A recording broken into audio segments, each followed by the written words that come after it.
కర్ణాటకలో నిన్న DK Shivakumar statement ఒకటి సంచలనం. ఏంటయ్యా అంటే ప్రిపేర్డ్‌గా ఉండండి మార్పుకి అని.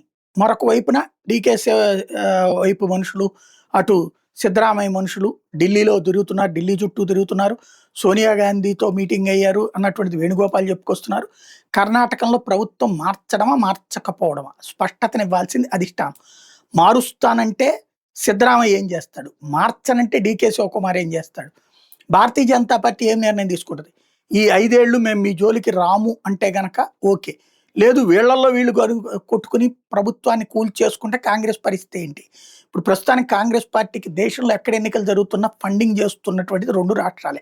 3 రాష్ట్రాల్లో అధికారం ఉంది. హిమాచల్ ప్రదేశ్, తెలంగాణ, కర్ణాటక. కర్ణాటక నుంచి డబ్బులెళ్తున్నాయి, తెలంగాణ నుంచి డబ్బులెళ్తున్నాయి. హిమాచల్ ప్రదేశ్ నుంచి డబ్బులేమి లేవు కాబట్టి వెళ్ళట్లేదు. ఇప్పుడు అక్కడ ప్రభుత్వం కూలిపోయిందంటే ఇంకొక ఆదాయ వనరు కోల్పోయినట్టు అవుతది.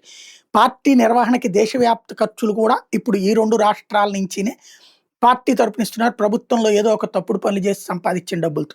కాబట్టి అక్కడ ప్రభుత్వాన్ని కూల్చుకోనీయకుండా జాగ్రత్తగా ఉంచుకోవాల్సిన బాధ్యత అధినాయకత్వానికి ఉంది. శివకుమార్‌కి ఇవ్వకపోతే ప్రభుత్వం కోరడం ఖాయం. సిద్ధరామయ్యకి కంట్రోల్ చేయొచ్చు. అది జాగ్రత్తగా ఆలోచించుకోవాల్సిన అవసరం ఉంది.